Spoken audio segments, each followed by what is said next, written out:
नंदा भाई, आजम खान को 7 साल की सज़ा हो गई है और उन्होंने कहा अभी इंसाफ नहीं मिला है, क्या कहेंगे? देखिए, इंसाफ जैसी तो कोई बात नहीं है और सारी दुनिया जान रही, पूरा देश जान रहा है, लेकिन दुनिया पूरी जान रही है। जिन आजम खान साहब को ये उत्तर प्रदेश तक सीमित करना चाहते थे, तो इन्हें एक बार जेल डाल दिया, तो जेल डालने के बाद ये पूरे भारत के चहेते हो गए, क्योंकि सब जानते, पूरी दुनिया जानने लगी है अब कि आजम खान साहब पाक साफ दामन वाले व्यक्ति हैं, एक नेक और सच्चे इंसान हैं, जो इस भारत के गरीब मजलूम मजदूरों के बच्चों को एक तालीम हासिल कराना चाहते थे, एक शिक्षा का योगदान दे रहे थे। दुनिया की सबसे बेहतरीन यूनिवर्सिटी बनाई उन्होंने, मोहम्मद अली जौहर यूनिवर्सिटी, समझे, जो एक फ्रीडम फाइटर थे, देश की आज़ादी के लिए लड़े थे, उनके नाम पर बनाई। और शायद यही लगता है कि जो पाखंडवादी जो सरकार है उसको बड़ा दर्द होता है शिक्षा से, शिक्षा के केंद्र खुलें, स्वास्थ्य के केंद्र खुलें, तो इनसे बड़ी तकलीफ होती है इनको, इन सरकारों को। तो ये जो आप जो कह रहे हो कि भाई इंसाफ वाली बात, इंसाफ तो हुआ नहीं है। जो सरकार है, जो हुक्मरान है इस देश के, उनका ये हुक्म था जो अदालत ने गुलामी के रूप में काम करके दिखाया, समझे। हुक्मरानों की हुक्म पे ये काम हुआ है, अदालत भी गुलाम सी नज़र आई सरकार की, और इसका ही एक खामियाजा भुगतना पड़ा आजम खान साहब को। मतलब आप क्या कह रहे हैं, अदालत भी सरकार की हो गई? बिल्कुल सरकार की है भाई, मैं थोड़ी कह रहा हूँ। देश के जो सुप्रीम कोर्ट के जज हैं, जो बाद में रिटायर भी, उन्होंने कहा, कई बार कहा कि ये सरकार इतनी बेगैरत है, इतनी खतरनाक सरकार है, इतनी जालिम सरकार है कि हमसे दबाव की स्थिति में काम कराया जाता है। और यही दिखाई दिया। इंसाफ का मतलब होता है न्याय, तो न्याय तो मिला नहीं, समझे नहीं। क्या करा, फैसला क्या, मतलब कि थोपा गया, सरकार के दिया हुआ एक हुक्म है, माननीय अदालत ने इनके ऊपर थोप दिया कि इस व्यक्ति को फर्जी सर्टिफिकेट बनवाया क्यों था फिर? कौन सा फर्जी सर्टिफिकेट, कौन सा फर्जी सर्टिफिकेट है भाई? आप मुझे बताओ, काय का फर्जी सर्टिफिकेट हो गया? डेट ऑफ बर्थ अलग अरे डेट ऑफ बर्थ हो गई तो डेट ऑफ बर्थ तो भाई कोई भी लिख देता है, कुछ भी लिख देता है। और सजा आज तक भारत के इतिहास में ये पहली बार हुआ है कि भाई अदालत को ये दिखाया गया, पति सजग हो गई है कि आपने जो सबसे लास्ट सजा थी वो पूरी की पूरी योगी, तो कोई सुनवाई नहीं हुई, कोई आर्गूमेंट नहीं हुई है, कोई बचाव पक्ष को कहने और सुनने का मौका नहीं दिया गया। तो ये क्या हुआ? तो ये तो हुक्म, सरकार के हुक्म की तामील की है किसने? अदालत ने। तो ये अदालत भी मुझे लगता पंगु है, सरकार की गुलाम है।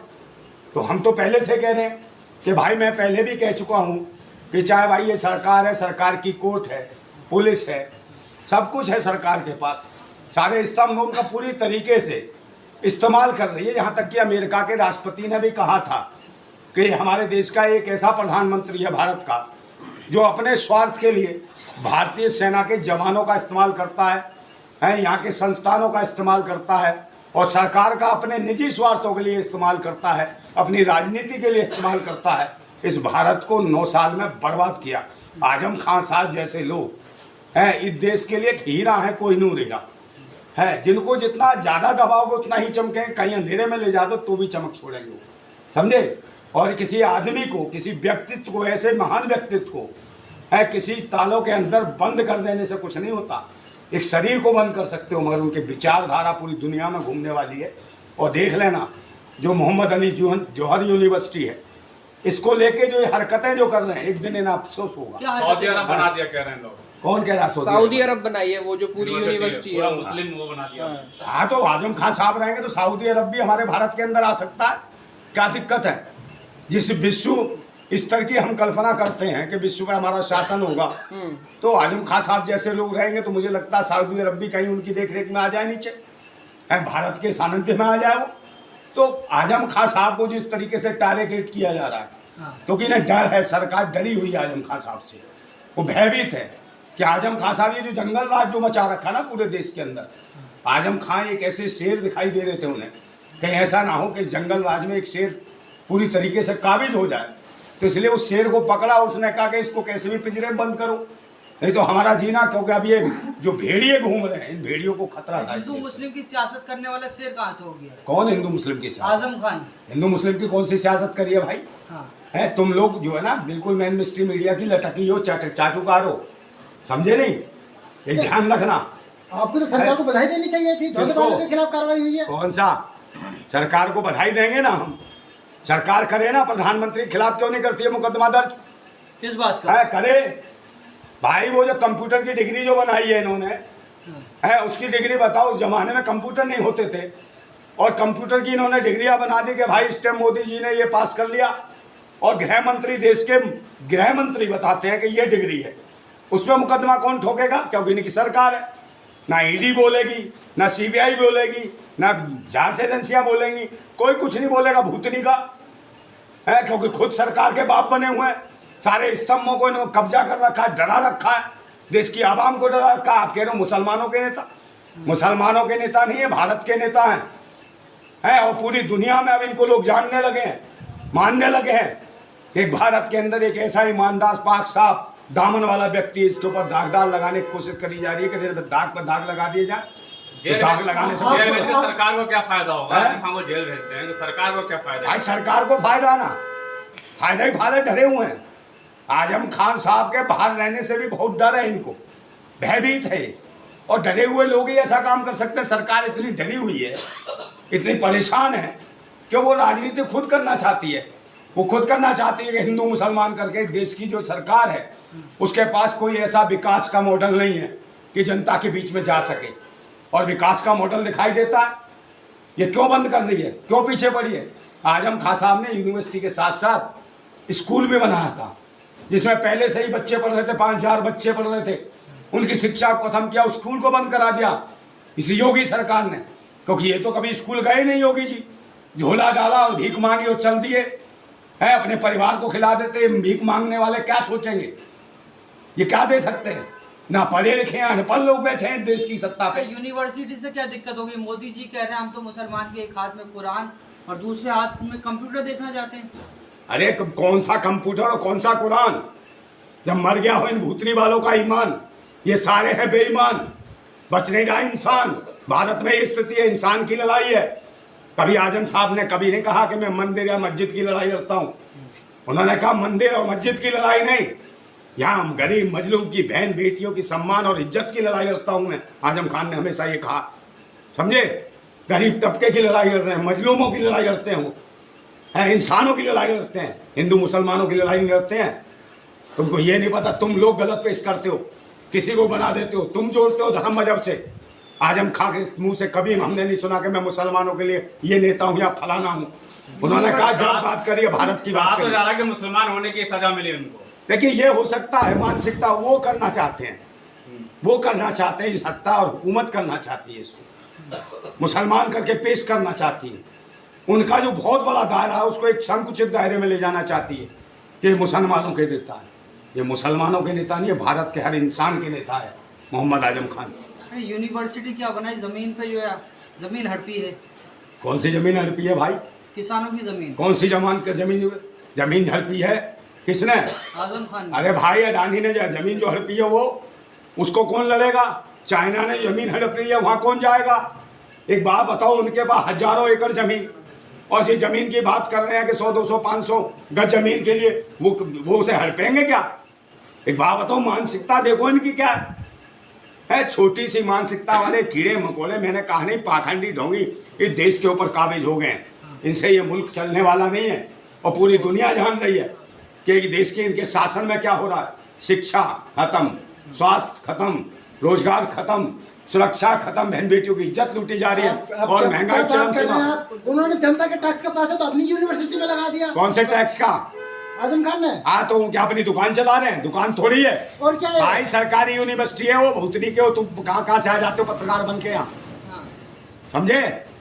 प्राइवेट है। अबे सरकारी यूनिवर्सिटी है, प्राइवेट नहीं है। हाँ, प्राइवेट यूनिवर्सिटी है। मोटी फीस वसूल रहे हैं। कौन से मोटी? वो 10 रुपए और 20 रुपए फीस मोटी होती है। इतने की तो रोटी भी नहीं आती है। भुगतनी वालों, तुम क्या बकवास करते हो आके यहाँ? सिर्फ मुसलमान 2000 करोड़ जनता के चुरा पैसे। क्या 2000 करोड़ का टैक्स तक नहीं दिया आजम खान ने। काय का कौन सा टैक्स है? कौन सा टैक्स है? और ये सरकार के लोग सेक्स कर रहे हैं बहन बेटियों के साथ, है कौन बताएगा? हैं? अरे किताबें तक चोरी कर ली, बकरी चोरी कर ली। किताबें चोरी कर ली? कहाँ से चुरा लाए? बल्कि इनकी यूनिवर्सिटी से किताबें ले गए, ये सरकार जो कबाड़ी हैं, जो बच्चे शिक्षित हो सकते थे, उन किताबों को लेके भर भर के, समझे, टेम्पू में भर भर के ले गए, ठेले में भर भर के ले गए हैं। जैसे कबाड़ी की दुकान खोलेंगे ये सरकार, अब जो बच्चों को शिक्षा मिल सकती थी उनकी यूनिवर्सिटी से किताबें ले गए, लाइब्रेरी से किताबें उठा ली है। इस दुनिया की कोई ऐसी किताब होगी जो उनकी लाइब्रेरी में ना हो, समझे। इस देश को इतनी अच्छी शिक्षा मिलने वाली है और मिलेगी, आप ये देख लेना, समझे। मोहम्मद अली जौहर यूनिवर्सिटी एक क्रांतिकारी योद्धा के नाम पर है, कोई आजम खां के किसी परिवार के सदस्य के नाम पर नहीं है। लोगों को जलन है। अगर यही यूनिवर्सिटी किसी नवाब के नाम पर रख दी जाती ना, तो इस यूनिवर्सिटी की तरफ के कोई आंख नहीं उठाता, समझे। किसी ढोंगी पाखंडी के नाम पर रख दी जाती ना, कोई आंख नहीं उठाता। बुलडोजर चलेगा, कुर्की होने वाली है, बुलडोजर चलेगा यूनिवर्सिटी पे। कहीं उन्हें भाई शिक्षा पे तो चलेगा, शिक्षा को तो खत्म करना चाहते हैं ढोंगी पाखंडी। ये चाहते नहीं कि देश की आवाम के बच्चे, गरीबों के, मजलूमों के, शोषितों के बच्चे आगे पढ़ लिखें, डॉक्टर बने, इंजीनियर बने, मार्क्सोम करके बड़े बड़े पत्रकार बने हैं, IPS IAS बने, अफसर बने, कलेक्टर बने देश के। ये नहीं चाहते हैं, क्योंकि शिक्षा ले लेंगे हैं तो इनसे सवाल पूछेंगे, इन पाखंडियों से, ढोंगियों से, उठाई गिरों से, समझे ना। ये देश का इतिहास खराब कर रहे हैं, इन्हें नहीं पता। आजम खां साहब शिक्षा की एक अपने आप में एक खुद ही यूनिवर्सिटी है, इतनी बड़ी यूनिवर्सिटी है। इतिहास में सुधार कर रहे हैं, जो भूल हुई थी पहले। कौन सी भूल? हाँ, कौन सी भूल? भूल मुगलों को किताबों में पढ़ाया जा रहा था। अरे भाई भूल तो हुई है, लोगों ने कमल के फूल को वोट दिया, ये सबसे बड़ी भूल हुई है, समझे। सारे उसूल तोड़ दिए इसने देश के। ये लोग वो हैं जो संविधान को खत्म करना चाहते हैं, लोकतंत्र को खत्म करना चाहते हैं, और जो सच्चाई की बात करे, जो शिक्षा की बात करे। आप बताओ, आजम खां साहब ने स्कूल दिया यूनिवर्सिटी में ही है, आजम खान ने अस्पताल दिए बहुत बड़ा, और वो अस्पताल दिया जो 100 रुपए में आप दवाइयाँ भी लो, बड़ी से बड़ी बीमारियों का चेकअप भी कराओ, वो अस्पताल दिया आजम खान साहब ने। तो आजम गाँव खान की गाँव पे कब्जा कर लिया आजम खान ने, कितनी बड़ी बात कर रहा है। किसके गांव पे कब्जा कर लिया? तेरे गांव पे कर लिया कब्जा है भाई, ये बता। वहाँ के लोगों ने यही बोला है। अरे वहाँ के लोग किसने बोला है ये तो बता। 1000 बीघे में यूनिवर्सिटी बना दी, आपको लगता नहीं है? अरे भाई आजम खां शिक्षा के, स्वास्थ्य के, रोजगार के, सुरक्षा के लेकर एक मिशन को लेके चल रहे हैं आजम खां साहब। और जिनकी तुम बात कर रहे, चिल्ला रहे हो, साले कमीशन एजेंट है। मिशन और कमीशन में अंतर होता है। आजम खां साहब मिशन पे काम कर रहे हैं, और ये कमीशन खो रहे हैं, दल्ले हैं जो आजम खां के विरुद्ध बोल रहे हैं, खिलाफ बोल रहे हैं। क्या आजम खां को जेल भेजने का है, समाज को डराने की कोशिश की जा रही है। समाज को कि समाज तो अब जाग चुका है, समाज डर नहीं रहा। आजम खां साहब को जितनी बार जेल भेजेंगे उतनी ज्यादा उनमें ताकत और शक्ति पैदा होगी, और उनके साथ ज्यादा लोग जुड़ रहे हैं। पूरी दुनिया के लोग उनसे मोहब्बत कर रहे हैं, पूरा भारत प्यार करता है उनसे। आप ये कहते हो कि मुसलमान का नेता? मुसलमान के नहीं है वो हर इंसान के भारत में जो रहता है कि हर कौम के लिए, हर जाति के लिए, हर धर्म, हर मजहब के लिए उनके दिल में दिल धड़कता है आजम खान साहब का। तो क्या 24 पे असर पड़ेगा आजम खान की जेल जाने से? भाई 24 को लेकर तो परेशान है, ये जानते हैं, ये खुद डरे हुए हैं, ये सरकार डरी हुई है, बहुत भयंकर डरी हुई है। और आजम खान साहब जैसे शख्स, समझे, जो एक महापुरुष है, जिंदा महापुरुष है, समझे नहीं, और जिंदा लोगों की लड़ाई लड़ रहे हैं, और ये मुर्दों की बात करते हैं। ये सरकार मुर्दों की बात करती है, मुर्दा कर रही है लोगों को, समझे। ये शिक्षा की बात नहीं करती। ये सरकार वो है जो संस्कार की बात करके और लोगों का अंतिम संस्कार करने में लगी है, मानने में लगी है लोगों को। तो मैं एक बात कहता हूँ कि ये जो धर्म मजहब के पाखंड का, ये जो धर्म मजहब के पाखंड का जो धुआं सा उठ रहा है, जो धुआं सा उठ रहा है, कहीं मेरी भारत माता घुट तो न जाएगी, कहीं मेरी भारत माता घुट तो न जाएगी। और ये जो भगवा सी लपटें उठ रही हैं, ये जो भगवा सी लपटें उठ रही हैं, कहीं मेरी भारत माता जल तो न जाएगी, कहीं मेरी भारत माता जल तो न जाएगी। और हम क्रांतिकारी हैं, क्रांतिकारी, दिल में आग और हाथ में क्रांति की मसाल लेके चलते हैं, दिल में आग और हाथ में क्रांति की मसाल लेके चलते हैं। ओ भगवाधारी ततैयो, ओ भगवाधारी ततैयो, तुम क्या मेरी भारत माता को जलाओगे? तुम क्या मेरी भारत माता को जलाओगे? इस क्रांतिकारी की मसाल के आगे आ गए ना तो जल के राख और खाक हो जाओगे, ये ध्यान रखना। और मैं फिर कहता हूँ कि आज देश के अंदर एक आक्रोश है इस सरकार के खिलाफ, इस ढोंगी और पाखंडी सरकार के साथ खिलाफ। ये खुद आतंकी सरकार है, ये बहसी सरकार है, ये दरिंदगों की सरकार है, समझे। इसके खिलाफ एक आक्रोश है, एक क्रांति का बिगुल फूकने वाला है जल्दी वाले 2024 के चुनाव में सत्ता परिवर्तन होने वाला है। मैं कहता हूँ कि बार बार कि सब्र सहने की भी एक सीमा होती है, सब्र सहने की भी एक सीमा होती है।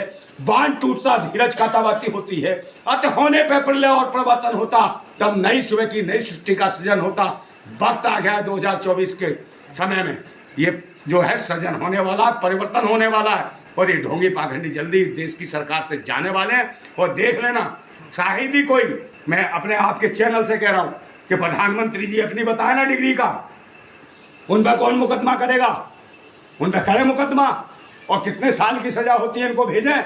और ये प्रधानमंत्री वही हैं जो गुजरात से जब चुनाव लड़ते थे इन्होंने बताया नहीं कि इनकी पत्नी भी है कोई, और जैसे लोकसभा चुनाव लड़े इन्होंने तुरंत बता दिया इनकी पत्नी प्रकट हो गई। तो ये झूठे और मक्कार हैं। एक तानाशाह शासक हुआ था हिटलर, और हमारे देश में एक तानाशाह शासक हुआ महाजुटलर। वो है कौन? पीएम का मतलब प्रवचन मंत्री है। प्रवचन ही दिया इसने भारत को, है कुछ नहीं दिया इस देश को। मैं फिर कहता हूँ कि वो गुलाम बड़े बुज़दिल हैं, वो गुलाम बड़े बुज़दिल हैं जो कहते हैं क्रांति बड़ी मुश्किल है। वो गुलाम बड़े बुज़दिल हैं जो कहते हैं क्रांति बड़ी मुश्किल है, और क्रांति हर मुश्किल को आसान बना देती है। तानाशाह कितना भी मजबूत हो उसे खाक में मिला देती है। इनका वक्त आ गया है, ये जल्दी राख और खाक होने वाले हैं। तो देश की पूरी आवाम इनसे परेशान है, देश की जनता परेशान है। बहन बेटियों की इज्जतें असमतें लूट रहे हैं ये लोग पाखंडी ढोंगी। इनके सांसद तक सारे के सारे बलात्कारी हैं, सब देशद्रोही हैं, आतंकवादी हैं, समझे, ये लुटेरे हैं। भारत के संविधान को खत्म करना चाहते हैं, भारत के लोकतंत्र को खत्म करना चाहते हैं। आज देशवासियों से मेरी विनती है, प्रार्थना है कि अगर लोकतंत्र को बचाना है, संविधान को बचाना है, तो इस सरकार को उखाड़ फेंकना होगा, जड़ से उखाड़ना फेंकना होगा। आज संविधान बदलने की जरूरत नहीं है, आज देश का नाम बदलने की जरूरत नहीं है। आज बदलना है तो इस देश का प्रधानमंत्री बदलने की जरूरत है, नरेंद्र मोदी को बदलने की जरूरत है। और लोग कहते थे ना बार बार कि अब की बार मोदी सरकार, अब की बार मोदी सरकार। और मैं कहता हूँ अब की बार मोदी सरकार का अंतिम संस्कार होगा, ये ध्यान रखना। और जो लोग कहते थे कि हर हर मोदी घर घर मोदी, अब देश की जनता क्या कहती है? कहती है मर मर मोदी, मर मर मोदी, मर मर मोदी। जिंदाबाद था भारत, जिंदाबाद रहेगा, जिंदाबाद।